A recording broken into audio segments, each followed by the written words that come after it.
Welcome, focused learners, to this explainer. Today, we're unpacking one of the absolutely most fascinating, yet often overlooked, strategic partnerships in all of South Asia, the rapidly evolving geopolitical and economic relationship between India and Bhutan. It's a pretty incredible story. We're talking about incredibly deep historical ties that are right now colliding head-on with modern crises. And as you'll see, they're finding solutions in some truly unexpected places. 30%. Just let that sink in for a second. That is the jarring youth unemployment rate currently gripping the Himalayan kingdom of Bhutan. Now, despite its global reputation for prioritizing gross national happiness, this harsh economic reality is literally driving a massive demographic exodus.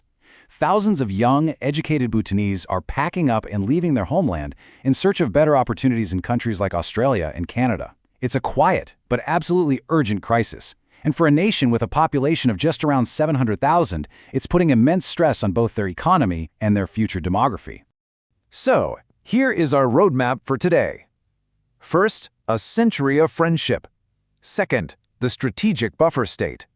Third, crises at the crossroads. Fourth, Assam as the new gateway. And finally, building the shared future. Section 1. A century of friendship. Roots of the alliance. To really understand where we are today, we have to look back. Right after India's independence, these two nations signed the 1949 Treaty of Perpetual Peace and Friendship. In those early days, India essentially guided Bhutan's foreign policy. By 1968, they had established formal diplomatic ties, but the real game changer? That came with the 2007 revised Friendship Treaty. This update was crucial because it formally recognized Bhutan's full sovereignty. It essentially shifted the dynamic from a sort of big brother setup to a much more equitable modern partnership where both nations consult super closely on mutual national security interests. Section 2. The strategic buffer state. Protecting the chicken's neck. Geography is absolutely everything here. Bhutan sits right above the Siliguri corridor, often referred to as the chicken's neck. If you look at a map, it's this highly vulnerable, narrow little strip of land that connects India's northeastern states to the rest of the country. So think about it. Any instability in Bhutan, or any shifting of borders up in that region, poses a direct existential threat to India's territorial connectivity. The stakes literally could not be higher. And that exact vulnerability was severely tested back in 2017. You might remember the 73-day Doklam standoff. Chinese forces attempted to construct a road on the Doklam Plateau, which is territory claimed by Bhutan. Because this area directly overlooks that vital Siliguri corridor we just talked about, Indian forces intervened. This event perfectly demonstrates the active, shared defense interests of India and Bhutan. It's not just about a historical friendship. A stable Bhutan is an absolute, non-negotiable security imperative for New Delhi. Section 3. Crises at the crossroads. The dual threat. So today, Bhutan finds itself caught in a really tough spot, a dual threat. On one side, you have immense external pressures. Bhutan shares an unresolved border with China, and Beijing has been heavily pushing Thimphu to settle these territorial disputes, recently signing a 3-step roadmap to speed up boundary resolution. And on the flip side, Bhutan is bleeding internally. As we discussed earlier, they're dealing with a stagnant economy, that staggering 30% youth unemployment rate, and a mass exodus of their most valuable asset, their young people. Now, when you look at the economic reality, the dependence on India is massive. More than 80% of Bhutan's overall external trade is with India. India provides 50 to 55% of all foreign direct investment, and, crucially, is the primary buyer of Bhutan's main export, hydropower. In fact, India's funding of massive hydropower projects generates over 25% of Bhutan's national revenue. But here's the catch. Building dams just doesn't create enough sustained, diverse jobs to keep young Bhutanese from migrating. Bhutan urgently needs to diversify its economy beyond just exporting energy, and they need to do it fast. Section 4. Assam, the new gateway, subnational diplomacy. And this brings us to a fascinating, entirely new layer of diplomacy. We are witnessing the rise of state-led subnational diplomacy. Enter the Indian state of Assam. In late 2024, Assam Chief Minister Himanta Biswa Sarma made a historic first visit to Bhutan. And he wasn't just passing through as a tourist. He was officially invited by Bhutan's king to attend their 117th National Day celebrations as a state guest.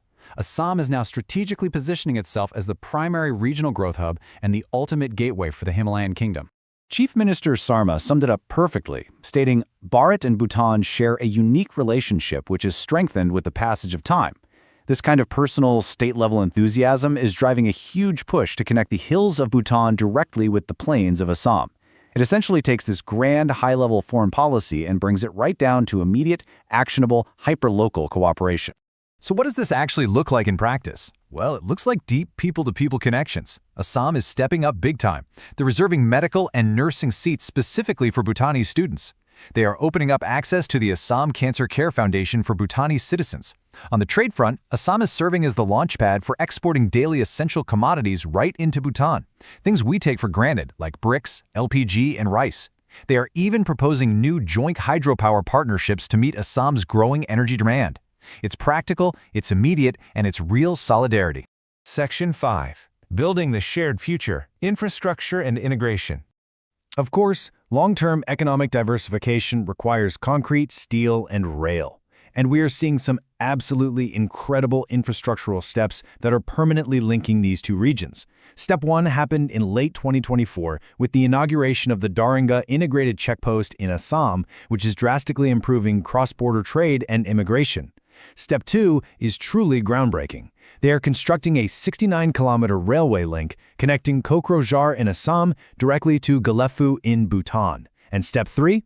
Connecting Bhutan to the wider world by integrating their trade with the multimodal Joggipopa Inland Waterway Terminal on the Brahmaputra River.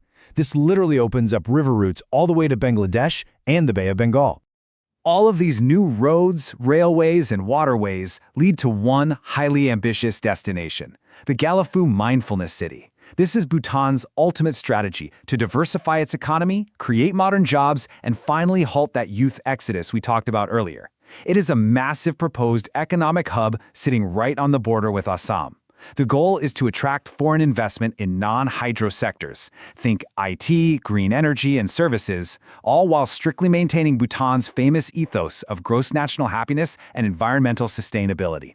And make no mistake, Assam's new infrastructure is the absolute lifeline making this entire megacity possible. So we've seen how a century of strategic trust is morphing right before our eyes into real-world localized action. By empowering states like Assam